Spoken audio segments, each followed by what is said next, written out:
Good morning, children. Today we are going to continue our last chapter, that is insurance, and the last topic, that is principle of insurance. Now, principle of insurance, or on which things insurance is based on which thing it does it work, so that is known as principle of insurance. Now, if we have studied the definition of insurance, that is, it is a contract between the insured and the insurer. It is a contract between the insured and the insurer in consideration for a certain sum of money called premium against any loss or uncertain event happen in its business or life. So now this, you can say that the contract of insurance is based on following principle, that is essentials of a valid contract, utmost good faith, that is amari fedi. Next is insurable interest, then contract of indemnity, doctrine of subrogation, principle of contribution, causa proxima or proximate cause, and last one is mitigation of loss. So starting with the first point, that is essential of a valid contract. Now, if any insurance is taken, means there is a contract between two person, that is the insurer and the insurer. In this case, there should be, whatever contract is made, it should be valid. It should be valid, and it should be valid against everything, that is like lawful, the offer, whatever the insurer is giving to the insured, that offer and the acceptance should be lawful. The object of which the insurance has to be taken should be lawful. Consideration, whatever consideration is there, everything should be lawful. Free consent of both the parties means the insurer and the insured, both should have free consent. And last one is competencies of party, both the parties should have competency with each other. So according to the first principle, that is essential of valid contract, means everything should be valid and it should be lawful. Next one we have to study about principle of insurable interest. Insurable interest, it is according to this principle, if I am going to take insurance of any object or anything or any person, I should have a interest on that particular object or that person. Every insured person must have the insurable interest in the subject matter of the insurance. We can't take insurance of that particular thing on which I don't have any interest. So insurance is taken on that type of object in which I have a insurable interest. A person can enter into a valid contract of insurance only if he or she has an insurable interest in the object or in the life of insured person. Now, anyone can take insurance of any old people who they do not know only, but they take insurance of that person because they know that after some time she will die and they will get money from the insurance company. In this case, the insurance company also checks that what is the relation of that person to that insured person. If there is a relation, and if the insurance company think that if that person goes, if the subject matter of the insurance goes, if he will face problem, if he will suffer loss, then he will give, that insurance company will give insurance to that particular person. A person is said to have an insurable interest in the property if he is financially benefited by the existence and is suffering a loss by non-existence. Now, that only if the insurance company will see that without that thing, if a person is having will suffer problem, will suffer loss, then only the insurance company will give insurance against that property. That is in life insurance, you can say against husband, wife, father, son, employer, employee, we get insurance. Fire insurance, if you have any property, you can take insurance because you are the owner of that property, you have invested money in that. In marine insurance, if you are the owner of the ship, or the ship owner in the freight, or the freight one will also can take insurance, because in these cases you have an insurable interest, you have interest in that particular subject matter of the insurance. Next is principle of utmost good faith. Now if I am insured, I am going to take insurance from an insurance company. Now I have to tell everything should be clear, and I should not tell anything false. So we can say that the contract of insurance are based on the principle of utmost good faith. It implies that both the parties to the contract must disclose all material information truly and correctly. Both the parties, the insurer and the insured, should tell all the information correctly. Misrepresentation or failure to reveal material information give the aggrieved party the right to regard the contract as void. If afterwards, if anything is known that this person has told, for example, if you are going to take an health insurance and if you have not told that you are suffering from a heart disease, then your contract will be considered as null, because you have not told all the details true. An insured is required to disclose all material facts at the time of making the proposal and continue to do so till the completion of the contract. Now, in the case of life insurance, you can say everything should be clear: name, address, occupation, date of birth, age, height, information about health of the proposer. In fire insurance, what things should be clear: construction and description of building, situation of building, nature of goods and material. In marine insurance, what should be given: name of the shipper or client, full description of goods to be insured, method and type of packing. Now next is contract of indemnity. As I have told you, indemnifies means promises to pay a specified amount against the premium. So if a person is taking insurance, means he is making a contract of indemnity. The word indemnity means security against loss.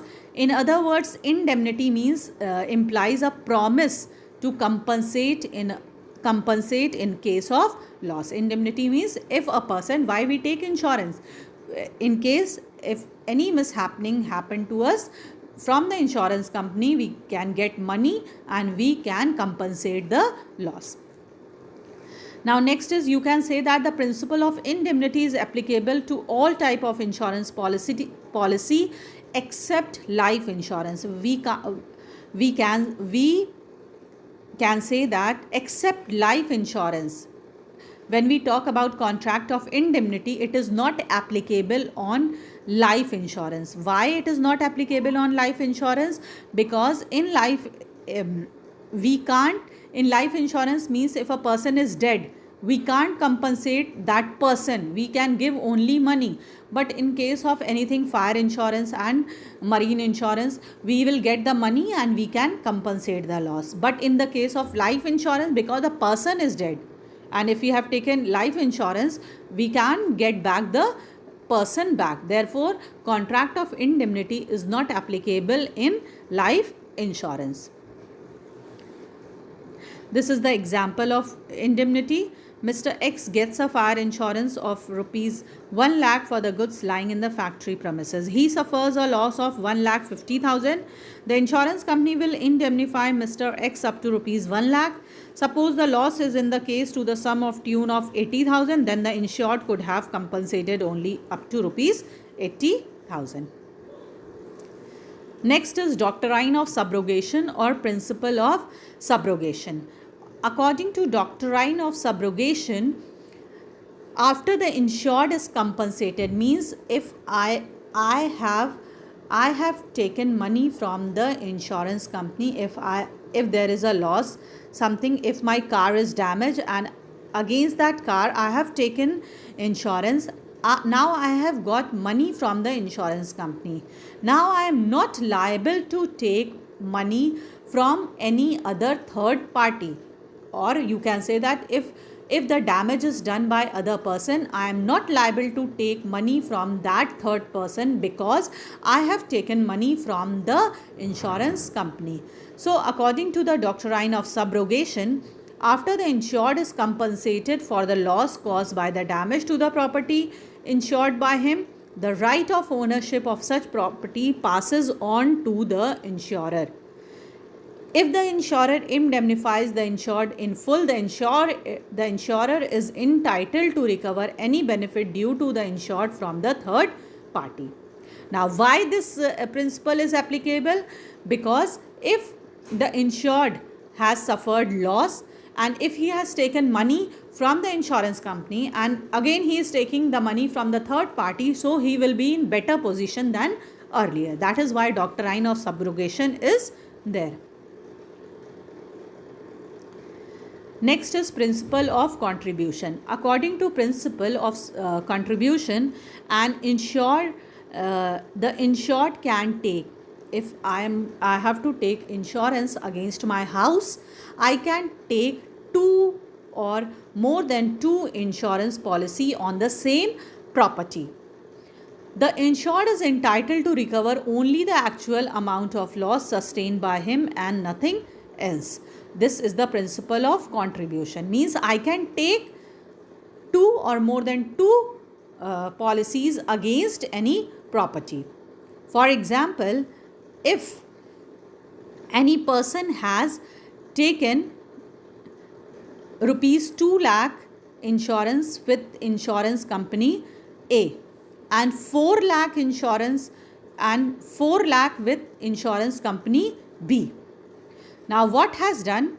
Now he has suffered a loss of 2,40,000 due to destruction of part of the house.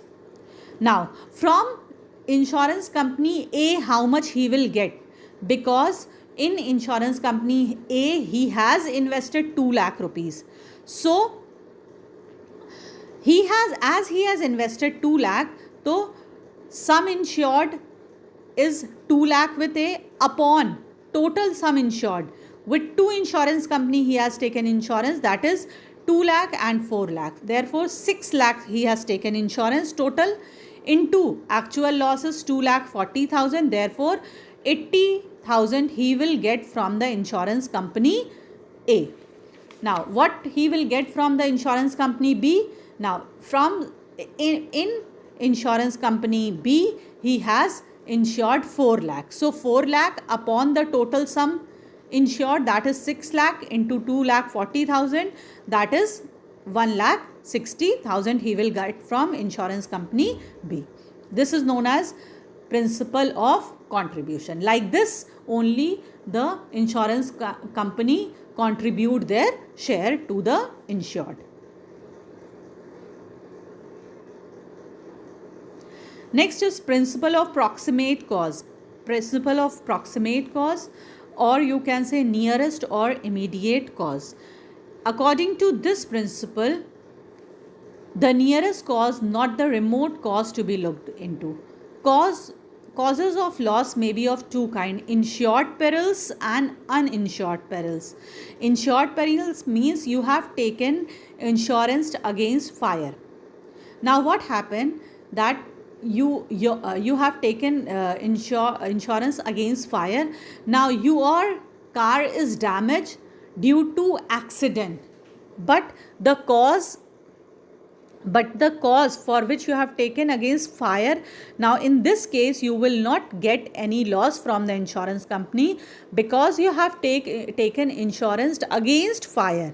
So that cause, the insurer is only liable for a loss when such a loss must have been proximately caused by insured perils. Insured perils means he has taken against fire. If only by fire the cause has been done, then only he will get money from the insurance company.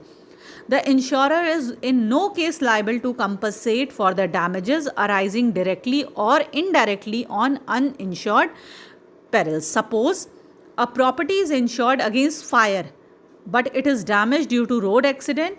In this case, the insurance company is not responsible. Therefore, an insured can recover damage if the cause is immediate or proximate to the loss. Next is mitigation of loss. Mitigation of loss, for example, that is, you can say that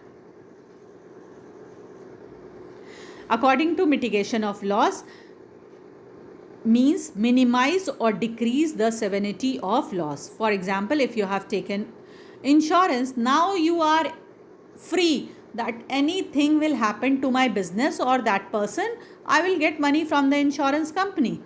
Now, this is not according to principle of insurance. Every person should always try to minimize the loss.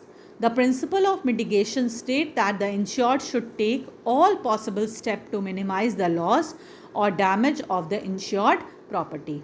In case of mishap, the insured should not be careless in the event of any accidental loss, considering the fact that the property is insured.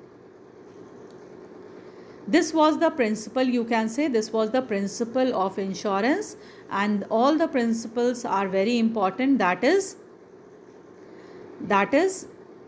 essentials of valid contract, utmost good faith, insurable interest, contract of indemnity, doctrine of subrogation, principle of contribution, causa proxima, and mitigation of loss. Thank you.